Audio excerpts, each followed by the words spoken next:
Salut les devins, c'est Saikyo. Petite vidéo atypique aujourd'hui, c'est du Dragon Ball Super bien évidemment, mais en tout cas c'est pour faire un rappel atypique parce que j'ai pas forcément l'habitude de faire des rappels. C'est vrai que ça m'arrive souvent de revenir sur une même news pour y apporter de nouvelles choses, de nouvelles pierres à un édifice déjà existant, mais là je vais revenir sur les bases de l'édifice parce que je me suis rendu compte que l'information a été ratée par pas mal de monde alors que c'est une info majeure et cruciale dans DBS, vraiment.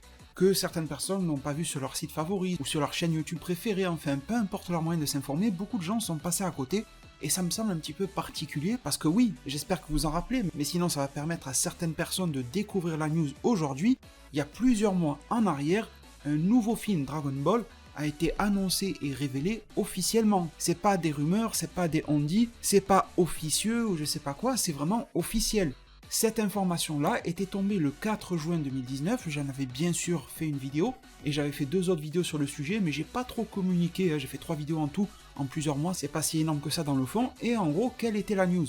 Eh bien, la version Blu-ray du film Dragon Ball Super Broly, donc le film que vous connaissez tous maintenant, venait de sortir au Japon, et dans le collector du Blu-ray de ce film-là au Japon, attention, pas dans la version française, eh bien il y avait un mot dedans de la part des équipes qui ont bossé sur le film et tout ça, et il y avait un mot de la part de monsieur Akio Iyoku, qui est un des grands chefs dirigeants chez la Shueisha sur la sphère Dragon Ball, et sur la Dragon Ball Room, qui est une sorte de bureau de brainstorming qui travaille à faire évoluer la licence Dragon Ball à l'avenir, principalement en manga, mais avec aussi de gros impacts sur l'anime, comme l'impact que ça a pu avoir sur le film Broly. Et bien cette personne-là travaillant pour la Shueisha, la maison d'édition du manga Dragon Ball, la maison d'édition historique depuis le tout début, depuis le premier chapitre de Dragon Ball, et ça continue dans DBS, nous a fait un mot dans lequel il disait qu'ils étaient en train de réaliser les préparations, les préparatifs pour le prochain film Dragon Ball. Il en disait un petit peu plus d'ailleurs en disant que Broly était très puissant dans le film DBS Broly, donc ils veulent faire aller les choses dans une autre direction pour le prochain film, proposer quelque chose d'un petit peu innovant par rapport à la surpuissance de Broly.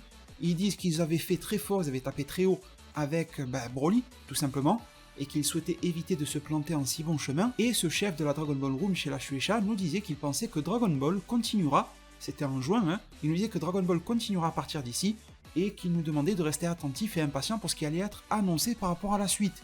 Il y avait d'autres choses qui ont été dites, mais ça ne nous concerne pas aujourd'hui, je vous mets le lien de la vidéo en description qui en parlait. Donc oui, en fait, de manière officielle, ils avaient dit qu'ils étaient en train de préparer un film. Et ça, c'était en juin 2019. Et attention, ils ont bien insisté qu'ils étaient en train de faire les préparatifs du film. En gros, ils étaient en train de préparer la préparation du film, vous voyez ce que je veux dire ? Donc c'était une étape super préliminaire, mais c'était une étape officielle. Allez savoir ce que c'était, ça pouvait être peut-être une réunion pour déterminer quel serait le sujet du film ou autre, quel type d'ennemi, quel type de héros serait impliqué, voilà. Ça, c'est ce que j'appelle des préparatifs, et je pense qu'en juin, ils en étaient là. Forcément, maintenant nous sommes en novembre 2019, le projet a dû forcément bien avancer. Et les devins, nous ne savons pas quel sera le contenu de ce film-là, ils nous promettent une direction différente de celle de Broly, j'ai envie de dire c'est pas plus mal. Ils ont fait quelque chose de très beau sur DBS Broly, quelque chose de très beau sur One Piece Stampede, avec 2 films relativement similaires, chacun un petit peu ses qualités, ses défauts, mais un schéma global qui les rassemble, qui fraternise encore plus ces 2 licences-là.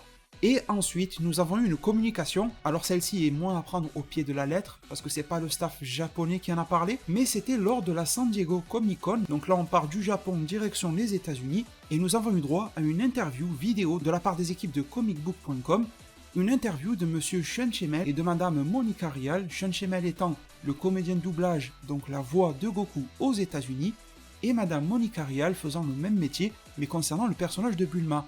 Et en fait, à un moment de cette interview-là, il a été posé la question de quel serait l'avenir de Dragon Ball. En gros, c'était ça la question. Pourquoi est-ce qu'on doit être impatient ? Alors ils ont commencé à nous dire, ouais, il y a Kakarot, machin. Mais la voix de Goku s'est exprimée un petit peu plus qu'il ne le fallait. Et ça s'est passé 2 mois plus tard, c'était le 9 août 2019. Et il nous dit, je peux pas vous dire grand-chose concernant l'avenir, mais je sais quand même qu'il y a un truc. Le Japon vient de teaser que d'ici 2-3 ans, il sortira un nouveau film. Alors que voulait dire cette phrase ? Quand il dit le Japon, ça veut dire les ayants droit sur Dragon Ball japonais, c'est ça qu'il veut dire, et tout simplement il nous disait qu'en août 2019, selon les infos depuis le Japon, un nouveau film devrait voir le jour sur Dragon Ball d'ici 2 à 3 ans. Plus 2 ans, ça nous ramène à du 2021, plus 3 ans, ça nous ramène à du 2022. Attention, ne prenez pas cela comme 100% acquis, mais vu que c'est la voix de Goku aux USA, je pense qu'on peut lui accorder une certaine forme, une certaine partie de crédibilité, et de légitimité s'il se permet de dire ça en interview publique, sachant que depuis le mois d'août, nous n'avons eu aucun démenti. Vous vous rappelez, il y avait la voix italienne de Vegeta qui avait dit que l'anime Dragon Ball Super reviendrait, et derrière on a eu un démenti de sa propre part. Par contre, suite à ce propos concernant le film, il n'y a eu zéro démenti. Donc écoutez, vous avez toutes les informations, le thème du film on n'en sait strictement rien, la date de sortie n'a pas été dite officiellement, on a juste cette approximation là. Est-ce que ça sera un film Dragon Ball Super? Difficile à dire les devins, parce que monsieur Akio Ioku a dit que ce sera un nouveau film Dragon Ball. Il n'a pas dit Dragon Ball Super. Ça peut être une autre extension que l'on ne connaît pas qu'ils vont implémenter dans la franchise, ça peut être encore du Super, et je vous rappelle aussi que le film Dragon Ball Super Broly a failli ne pas s'appeler Super, il a failli s'appeler Z. C'était une interview dans laquelle il nous disait que comme les premiers films Battle of Gods et Fukatsu no F s'appelaient Z, ils ont longuement hésité à appeler Broly Z aussi, mais ils se sont dit que les gens seraient perdus un petit peu en termes de continuité, et que le nom de Super était bien ancré dans la tête des gens, artistiquement si vous voulez, et que commercialement le nom de Super était bien présent aussi, et qu'ils avaient tout intérêt à appeler le film Broly Super. Mais il aurait pu s'appeler Dragon Ball Z Broly. Donc écoutez, l'extension du prochain film Dragon Ball sera aussi un truc à surveiller. Imaginez qu'ils nous surprennent à faire un film Dragon Ball tout court sur l'enfance de Goku, ça serait assez drôle aussi. Ça apporterait pas mal de souvenirs avec une nouvelle animation Shintani-esque, on pourrait avoir plus d'histoire, plus de fun, plus d'entraînement, plus d'aventure et moins de grosses bastons Brolyesques. Bref, beaucoup d'opportunités s'offrent à nous, je pense qu'ils vont surtout se réfugier vers le fanservice, comme avec le cas Broly, mais on verra bien en temps et en heure.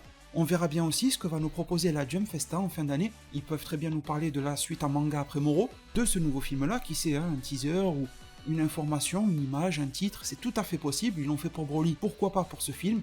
Peut-être qu'ils vont nous parler de l'animé. Écoutez, c'est très difficile à déterminer, mais peut-être qu'avec votre aide, on pourra s'y rendre, vous connaissez déjà les bails, la cagnotte YouTube Jump Festa et tout ça.